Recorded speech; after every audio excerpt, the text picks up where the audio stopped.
Bienvenidos. Welcome to the Careers Without Connections podcast, where we discuss all things being an underrepresented professional, creating opportunities for yourself, building your career from scratch, and navigating unfamiliar spaces. My name is Gianna Linares. I am your host, and today I am here with Matteo Cárdenas, our guest today. He is adopted as a baby and raised in St. Louis, Missouri. He's a DEI BA educator, political strategist, and soul cycle instructor. After Matteo spent 10 years in New York hustling as an actor, working in retail management, he relocated to Philadelphia, where he's now pursuing a master's in public policy and now building a career in the political field. Since transitioning into politics, Matteo has supported community engagement, legislative efforts, and communications for one of the poorest districts in Philadelphia. Actually, no, the poorest district in Philadelphia, through his work with City Council. Most recently, he served as the field director for the Pablo for Congress campaign, and his work sits at the intersection of public service, leadership, advocacy, and community building. Thank you so much for joining us today, Matteo. I know that's right. You really summed me up great. Thank you so much. That was awesome.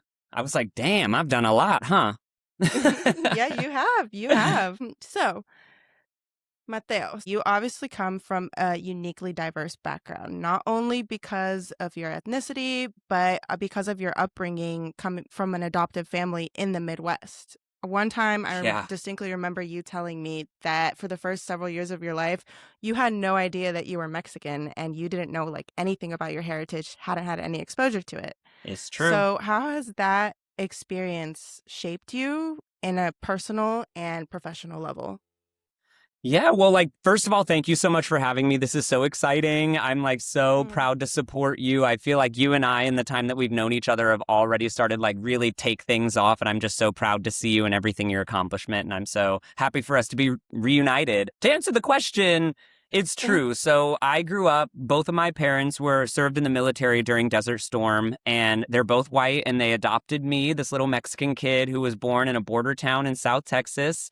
We lived near the Army base until I was about 5 or 6 years old, and then my mom is from St. Louis, so we moved up to St. Louis from there. It was really interesting growing up because my parents obviously like knew that I was of a different race, and the most that I was told from my parents in terms of the specificity around that was just that I was Latino. I didn't know really what that meant. A lot of my upbringing, there were a lot of things that I sort of, now looking back as an adult, I sort of recognize.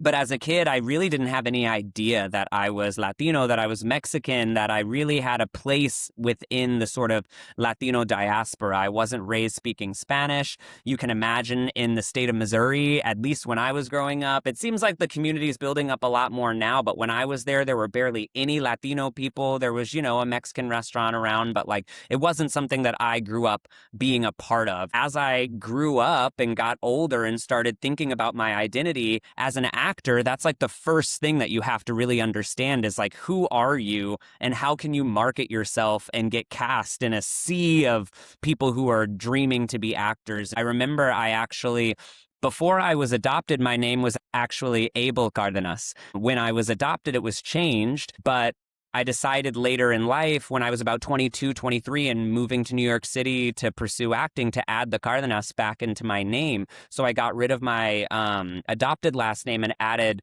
Cárdenas and sort of put the two together as Matt Cárdenas. And from there, I really started to see some traction in my acting career. And I think a lot of it happened as a result, not only of me embracing the fact that like I am Latino and that can serve me, but also other people being able to sort of recognize like, oh, now we can see where to put you.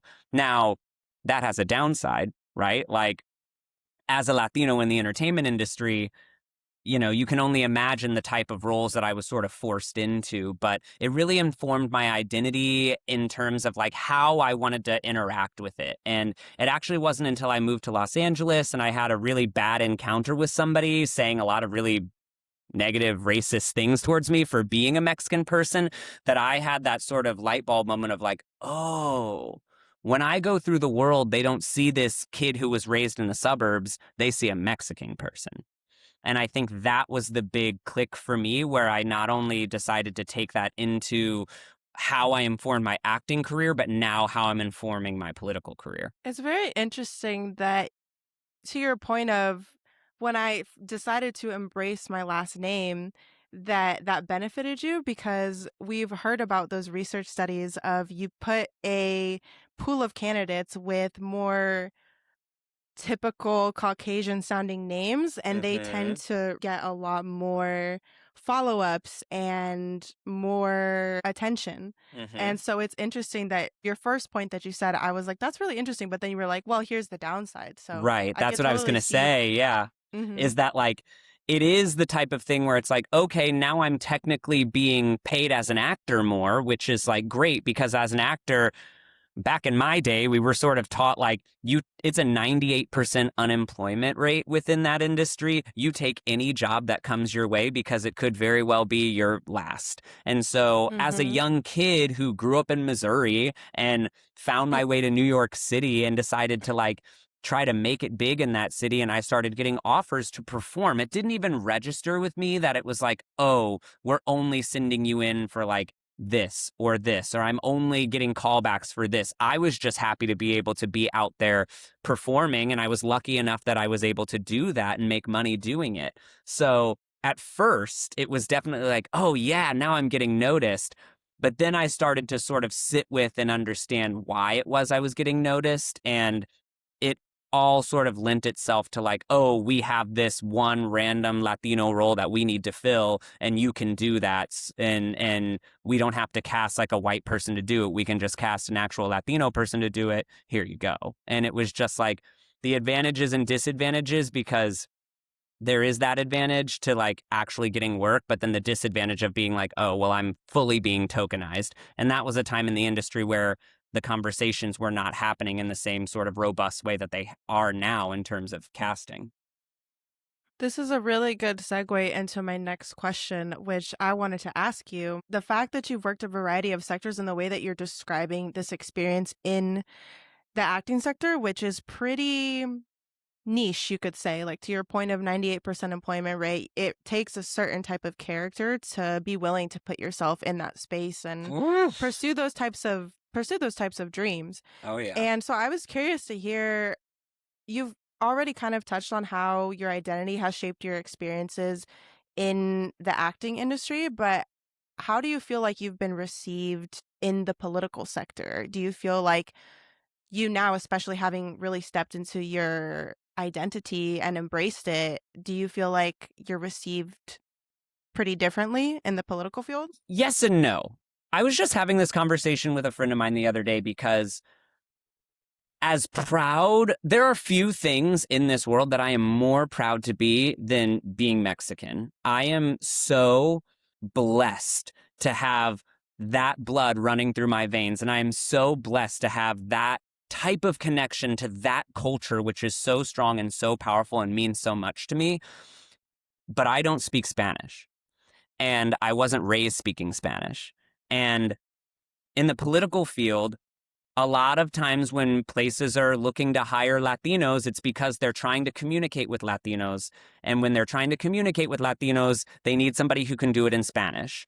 And I see both sides, right? Like, for me, I understand better than non-Latino people what it's like to go through this world as a Latino person. As I described earlier, like, this lady was literally like swinging at me and yelling at me in a Panera parking lot in Los Angeles because of me simply being Mexican. And that was before I had even really gotten an opportunity to fully embrace my culture in the way that I do now. That was just based off of what she saw. And so she connected the dots. She was like, that's a Mexican. And she was pissed about it for whatever reason. So through that, I was able to lean into actually loving that part of me. But then I get into professional spaces, especially within the political field. And when I get in a room full of Latinos, I feel completely sort of left out in a lot of ways. And I think Hmm. that there's a lot of kids, adopted or not. I mean, there's a lot of kids that are in full Mexican families or other Latino families that are raised to not speak Spanish for fear of their safety, for, assimilation purposes. And I mean, look at what's happening in our country now as there are targets on the backs of Latino people, citizens or not. At the same time that I'm trying to use my identity and my connection to my identity to propel me forward, because I think it's vitally important that Latino people are represented in these rooms, I then get a lot of doors slammed on me because of my sort of, I'm not Latino enough, right? And it's that classic ni de aquí, ni de allá, that I think a lot of Mexican Americans understand that sort of neither here nor there. Like, I'm not Mexican enough to get down with my Mexican brothers and sisters, but I'm not white enough to be, in the white spaces because I am Mexican. It's a really tough balancing act with my identity to try to figure out how to best utilize it in moving my career forward, because there's a lot of advantages that can come from hiring a Latino person, not just from who I am, but my perspective on the world, my perspective on policy, my perspective on politics. But then that perspective is sort of watered down by the fact that because I can't speak Spanish as well as I would like to, then that is now causing blockades for me from the Latino community, from Latino organizations that don't, I guess, feel as though I'm Latino enough to be a part of their organization or a voice for their organization, which is really disheartening. Definitely. Considering that the era that we're living in right now, people like us, we're the first in our family to graduate, the first in our lineage to have a degree and enter a more, quote unquote, white collar space, that more traditional space. So Yeah. myself, being raised by immigrants and being first generation, being that kind of you, although you weren't raised by Latinos, but you are the next generation of your birth parents, which were Mexican. Growing up, going through spaces, academic spaces, professional spaces that weren't created for us, that don't have the representation, that don't have the resources for us to move up the ladder as quickly or as linear as our counterparts. I think that is also an important piece of the puzzle of like just considering where we are now. And I was actually having a conversation with someone the other day. He's a Ecuadorian business owner here in Georgia. I was talking to him and his friend, and he was saying like, look, like everything that's happening right now, this is bad, but it's going to be worse if our kids are having to do it again. Mm-hmm. Wow. I think the frustrating part for me is like, the more that when I'm alone and I like embrace who I am and the culture that created me and like the cloth that I'm cut from, the more that I have that, feeling of love and happiness that comes from that, I then try to take that into other spaces, and it's hard for me to really express it in a way without feeling like I'm a white kid in a Mexican costume. And that just comes from how I was raised. Like, I was raised, like I said, without a lot of Latino people around me, not speaking Spanish, like in the Midwest, in Missouri of all places. And like, I didn't have that access to that type of cultural competency that comes from living in it. And so I always like, I'm the type of person, like, I never feel imposter syndrome. I'm always the type of person, thanks to my parents raising me the way that they did, like, they always told me that I belong in whatever space I put myself in, and I should enter rooms with my head held high and make sure that not only that I'm seen, but that I'm heard, that I'm understood, and that I'm respected. That is how I always try to go about my career. But what's been the funniest part about me and my growth and my journey is like, that's all true until I get into Latino spaces. In the spaces where I feel like I should feel the most at home are the places where I feel most like I'm not somewhere where I'm supposed to be. And it all comes from that lack of connection that I myself have sort of been trying to build, but I can only do so much. And it just, it sucks. It sucks to walk into spaces and everybody's gathering and greeting with each other in these really cool political spaces here in Philadelphia that are filled with Latino people, and everybody's only speaking Spanish. And then if I come in, it's one thing if you're just like networking at an event and you sort of butt into a conversation, you're like, oh, I heard what you were saying there. Here's how I can contribute. Where I'm over here just like, I guess this is a good time for me to come in and like try to introduce myself. And then I introduce Mhm. myself in English. People ask me why I'm not speaking Spanish. And it just becomes this sort of like, Hmm. I try to walk into spaces and then I just feel like I get deflated. But it's something that I'm really trying to lean into in terms of just like, again, that attitude that my parents sort of really put into me as a kid in terms of knowing my worth and that knowing that I belong is exactly what I spend my career doing for other people. So why am I doing this to myself where I put myself in a space and all of a sudden I'm trying to make myself small, right? So I'm trying to Hmm. get out of that habit and get more into just being authentic in that regard with exactly who I am and just having people meet me where I'm at because my entire goal of my career is meeting other people where they're at. And so I want a little bit more grace a lot of times from the Latino community in that regard because in many ways I feel very welcome, but in some ways it's like I'm an imposter. And so battling that is just the biggest challenge for me. I myself grew up, obviously raised by Latinos. Technically, Spanish was my first language, but English is predominantly my strong suit because I grew up not exposed to a lot of other Latinos. I was one of the few Latinos like in my schools. And In even if Oregon, lest we forget, in yeah, Oregon. in Oregon. So very small Latino community there, very small communities of color, period. But it's interesting because my Spanish is received differently across different places. When I lived in Oregon, and there were times where I'd be in line at Marshall's and the cashier would be like, "Does anyone speak Spanish?" And I would be like, "Yeah, me." And I would translate, like, "This is how much she's charging you. This is why you're confused," or, this is the lack of communication. I worked in local government when I was in Oregon, and there were times where I would translate for people, and they were so grateful and so thankful. When I moved to Philly, working for the only Latina council member of the 17 electeds and working for a predominantly Latino heavily Spanish speaking district, people would come into City Hall. They would talk to me in Spanish. I would respond in Spanish, and then they would reply in English.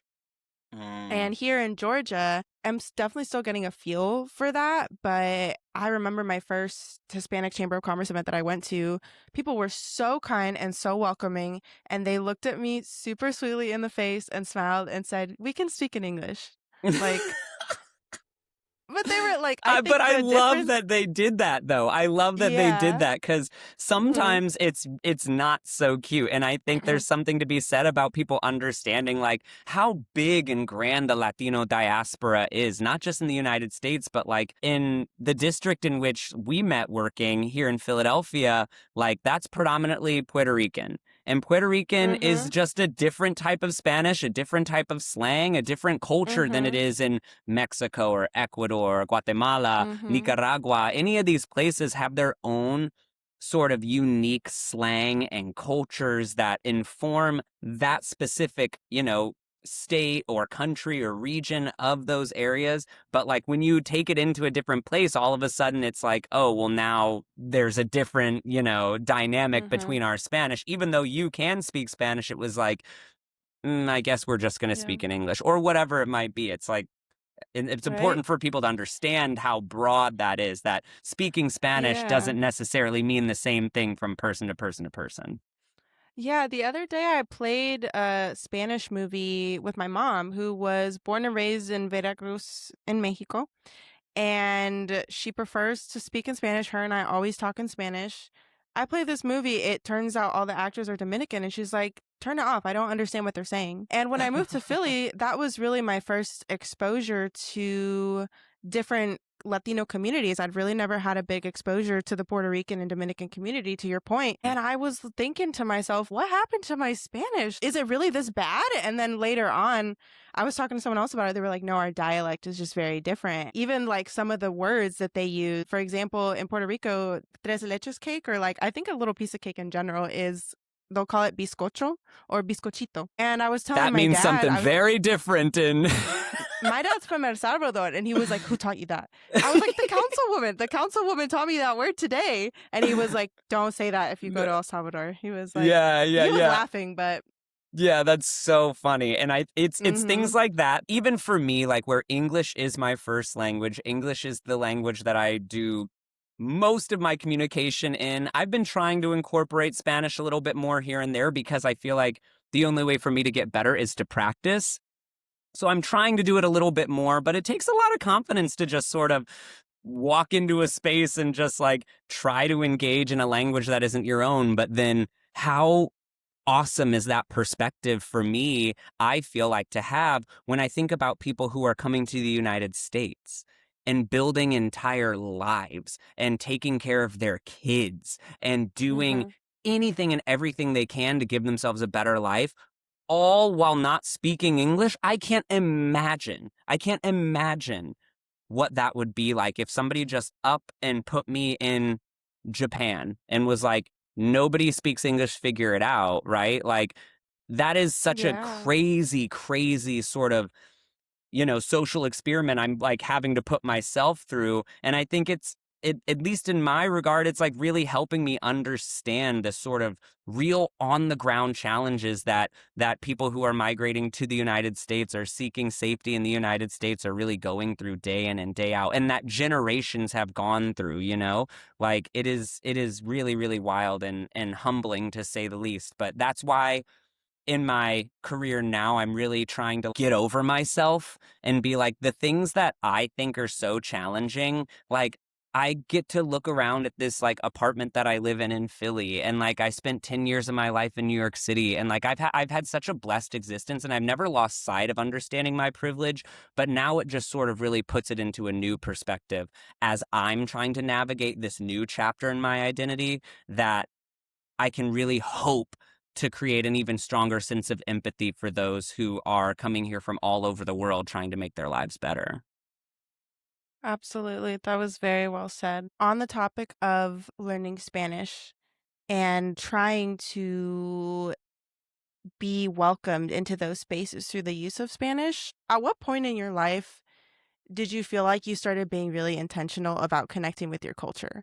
Me personally, not until I left Oregon. I Mm. think it was because I grew up around so much lack of exposure to my culture and was made fun of. Right. There's always like the topic of colorism. And in Philly and here in Atlanta as well, people do comment about the fact that I am fair. Mm-hmm. And that doesn't take away from the fact that my mom is from Mexico, my dad is from El Salvador. They created me. That Mm-hmm. doesn't change anything about my Your blood. Latinidad at all. Yeah, exactly. Yeah. Me, fairly recently, I really started to get into it and embrace it, especially as I have been putting myself out there online and trying to create a personal brand for myself in a professional aspect, also on a more just general aspect? So, when did you really start trying to embrace your identity? When I sort of almost like decided to start using the name that I was born with, my last name, Cárdenas, it was Mhm. almost like giving a kid a new toy that could make something, easier or different for them. Up until this point in my early 20s, it was like, up until that point, I had basically lived life as a white kid in terms of like the circles that I was in, the activities that I did, my entire family, like where I went to college, which was in southern Missouri, which was even less diverse than St. Louis, where I grew up. And so when I finally decided to, I guess I can say embrace, but I don't think when I first started using my last name, I was actually embracing it. I think I was just strictly using it again because I was like, okay, if I start to get these casting directors to see me as a Latino person, maybe they'll continue to cast me. And maybe I can get in touch with other Latinos in the industry and they can connect me. And then maybe that'll be my ticket to fame and fortune and success and all these things. And that's what I used it for at the beginning. I don't think it was until I had that experience in LA where it was both physical and verbal assault simply because of who I am racially or ethnically. That was again when it really clicked for me that this means a lot more than just getting jobs. This means a lot more because of the systems in which we operate, whether that's in the entertainment industry, in politics, in any industry you can imagine, nowhere is colorblind. I had no idea that I was a part of the ones that were being affected, right? Like I thought I was in the other group. I remember even when I was younger and I first sort of found out that I was Latino and I was really embracing that. And I did my like ancestry. I like spit in the tube and you can like send it off and whatever. And this was like at the infancy of those programs. So they sort of would like when you would get your results, it would show like a map and it would be like a big circle of like all the places that you could be from. And I remember part of it was in Puerto Rico, part of it was South America, maybe Brazil. It was like a big circle. And so I remember intentionally telling people, I'm Latino, but I'm not Mexican. And I remember saying those words out loud, which is so sickening to me now, but I did. And it was because of where I was raised and how I was raised in this country to view specifically Mexican people, not blissfully unaware that I was one of them, right? It's like just I had no idea that I was a Mexican person. And when I found out and that sort of circle got smaller and smaller and smaller, and it was like, nah, girl, it's all Mexico, all of it, all of it. And I sort of had to confront that. That was when I was like, oh, and I started doing my own research and I started going to more authentic Mexican restaurants, meeting Mexican people, engaging with Mexican people who were maybe born and raised from there, or they were born and raised in LA or Texas or something where there's like these massive, beautiful Mexican populations. And I started understanding like what I thought because of the sort of racialized upbringing that I had, certainly not because of my parents, but because of just the state of where where I lived geographically, that being the United States, because I was socialized to think this way about Mexican people, which is a tale as old as time in terms of this country. I had such like an aversion to that. And then when I realized that that was who I was, that was when I was like, oh, then it is my responsibility to make sure that no one else has that aversion and no other kid grows up thinking that their Mexican identity or their Latino identity or their identity outside of anything that is sort of protected as the elite norm in this country. It is my mission to make sure that people understand that they have a place, they deserve to take up space, they deserve for their voices to be heard, and that they are valuable. That is now fully informed how I want to move forward in my career, because I would hate for another generation of kids to come up thinking that they have to feel that way about who they are. What did you mean by saying I kept telling people I wasn't Mexican? So you had taken your DNA ancestry test and you had gotten a little bit of this, a little bit of that, and then you kind of coupled together. You're like, wait a minute, a little bit of this and a little bit of that. It's all like the same thing. Is that what you're saying? No. So essentially, like back in the day, like over 10 years ago when I first did the test, it would show you like a region of where your origins genetically were from. And so it wasn't like you're this percentage this percentage that, this percentage that. It was just like, here's a map and here's a circle of where it could be. And that circle included places like Puerto Rico, and I love Jennifer Lopez, right? Places like Brazil, and all I've ever been told is how beautiful and hot Brazilian people are. True. And so I was like, okay, so I'm going to align myself with things that I do have familiarity with, that being Jennifer Lopez and beautiful people. So I was like, I want to be close to whatever that is. And then as the software started updating within the genetic testing space and the specifics started getting more and more precise, that was when that circle, which used to take up that entire area of sort of Latin America, basically, had now gotten so small that it was specifically in Nuevo León in Mexico, and even more specific than that to Monterrey. Before, when I was like, okay, I'm just going to align myself with the glamorized version of like what Latino people are in the United States because that's what I want to be. And I realized that like I'm actually part of this other group of Latinos in the United States, that being Mexicans, who are not always talked about in the most glamorous ways. And in fact, often dehumanized, to be quite honest. I wanted to separate myself from that. And then I had to face the fact that there is no separation from that. I am that. And I can either try to deny it, which a lot of kids do. You know, a lot of kids really try to shut out their heritage. I could either deny it or I can embrace it and use it as a way to really inform how I want to live my life and how I can help other people, people's lives be better. And that's what I decided to do. I wrote an Yeah. article about that on my Substack.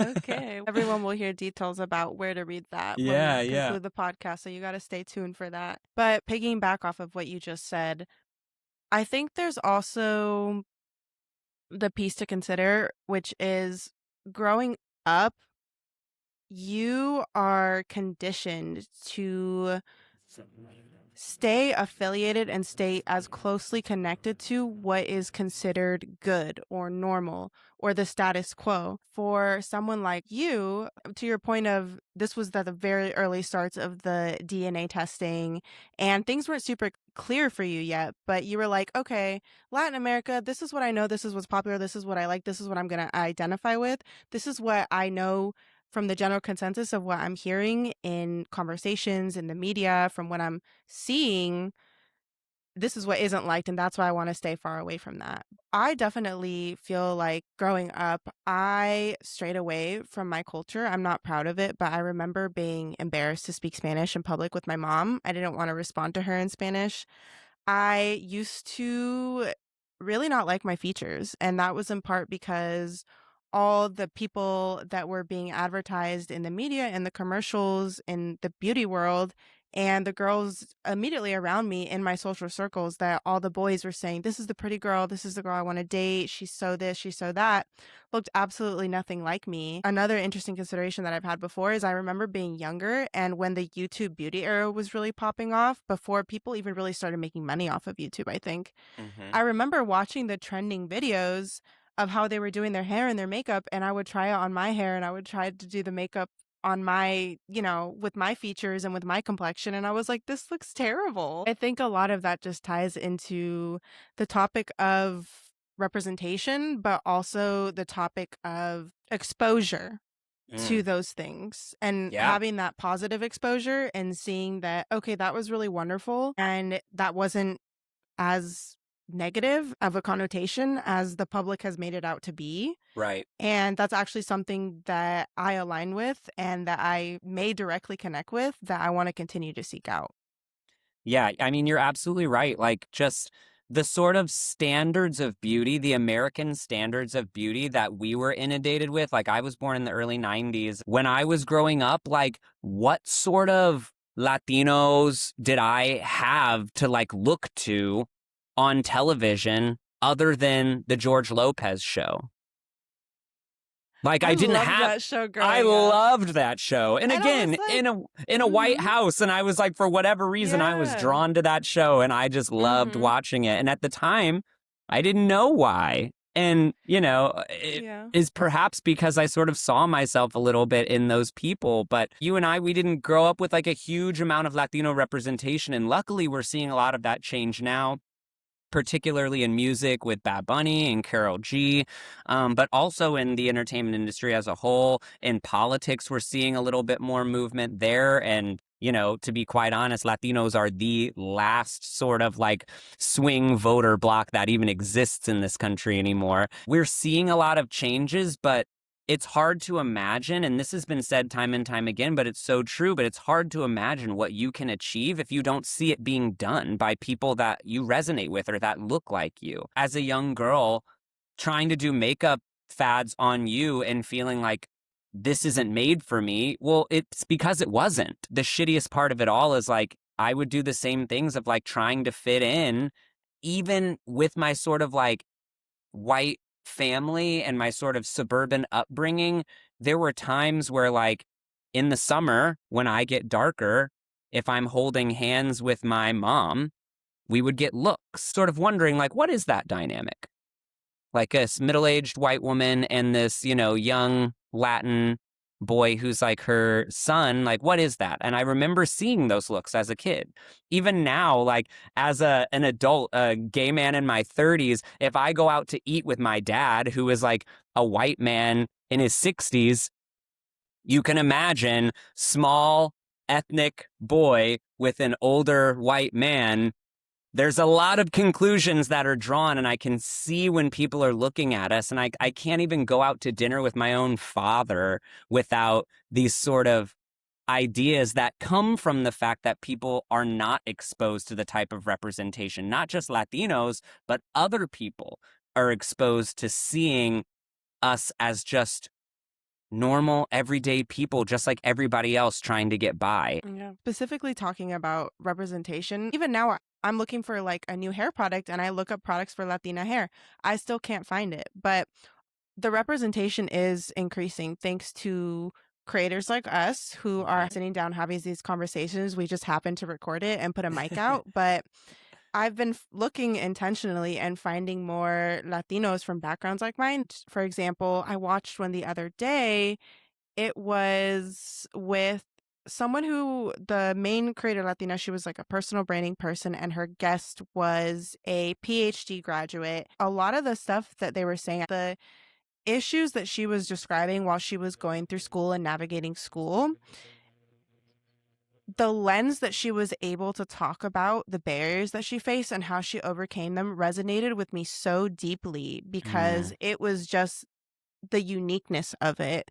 Of this is Absolutely. why I'm dealing with that. This is why I'm seeing that. And this is where it's coming from. Also, just being able to hear solutions to problems that are rooted in the fact that you look what you look like and you come from where you come from. And, you know, that varies across different communities and cultures, of course. There's different types of racism towards the different communities.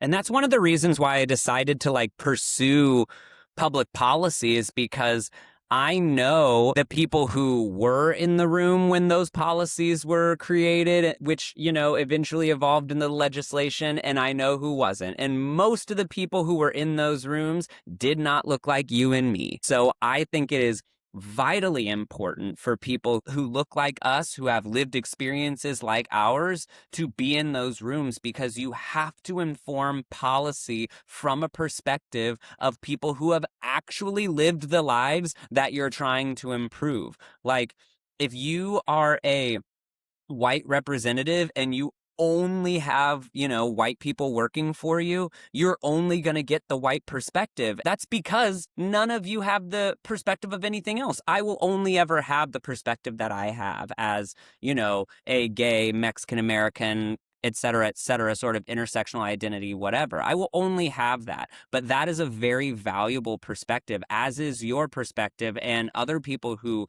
have lived, you know, in marginalized communities or have been marginalized, because a lot of times the policies are that are trying to be created are to help people's lives, but it's being done sort of on their behalf without understanding how it will tangibly be felt and how it will actually go into practice and what will actually happen on the ground. It just doesn't make sense. So that's why it's so important for us, and why I feel it's important for me to be that representation, for us to be in this space, to have this conversation, to be working in policy and politics, because our voices have been looked over for so long. We can't do that anymore. We just can't. You and I have had the really unique experience of having worked in politics, being in the political space, but having worked for Latino elected officials or those that are pursuing elected office, like you working for your Pablo for Congress campaign. That being said, has that experience shifted your perspective on representation at all, in terms of, do you feel like maybe you're ever interacting with people in other offices and you're seeing the way that you just being in front of them, being able to have that conversation kind of inform them of how that's impacting politics in general? Yes. There's so many ways to approach this. I think for me, there's a couple of things. Like, I'm sure when you were working in the office that we used to work in together, you had experienced people from other offices coming in and being like, does anybody speak Spanish? Like, we need somebody who speaks Spanish for whatever task down the hall here, or whatever task in a completely unrelated thing over here. It was always like, does anybody speak Spanish? They knew that we worked for the only Latino representative on city council, and that representative employed predominantly Latinos within that office. And so we were sort of tokenized in that regard. And in my head, it was always like, if somebody can speak Spanish and they can help out, that's great. But at the same time, why are we not hiring Spanish speakers to be able to do this in the first place? Like, You you know what cannot would just always default to us, you know? you know what would always piss me off is when people would come in from the what was it called? It was where people would The go to get their marriage marriage licenses, license, yup. and they literally have the requirement to have an accessibility language line 24/7, and they never had it set up. Nope. And I remember one time I ran into this woman in the hall, and she was like, my husband and I, we've been, or her fiance, I guess, they'd been trying to get married for like weeks, and they'd called and they'd emailed, they'd coordinated a time. City council people, we weren't supposed to get involved with that. I remember I was like, I'd really like to help you, but I've been advised that that's not Yeah, we can't. a Yeah. duty that we're allowed to have, really. It's just so frustrating because it's like, we're not like a tool to be used. And then, like, why are hiring practices happening to where this is allowed to take place, right? We're working in politics in the sixth largest city in the country, which has the second largest Puerto Rican population outside of New York City on the mainland. It is a majority minority city, and yet I look around to some of the offices and you would have no idea. I'd have thought I was back in Missouri. These are the types of things where, like, people need to have this on top of mind when they're hiring, is like, okay, yes, this person can do the job, but I bet this person can too, and they can probably bring an extra skill, or they can probably bring a level of perspective that we've never had in our office before, right? I specifically sought out, when I was looking for job opportunities, I wanted to work for a Latino representative because, again, in my sort of identity journey, I was like, I want to be as close to those spaces as possible so I can learn, so that I can understand what it's like to serve a predominantly Latino district. Not to mention, it is the most underfunded, underserved district in Philadelphia. Like, that also pissed me off that, like, mi gente was being treated that way. Like, it made me feel like I needed to get in and make change. And again, to the conversation of representation, that's why I wanted to work for Pablo. Not only is Pablo one of the most intelligent and kind-hearted, incredible people that I've ever had the joy of meeting, much less working for, I saw so much of who I wanted to be in him. He's a few years older than me, so he was just sort of ahead of me in terms of the career trajectory. He'd done incredible things, got his PhD, but I was drawn to him so much because I was like, what he's doing, like, is what I want to do.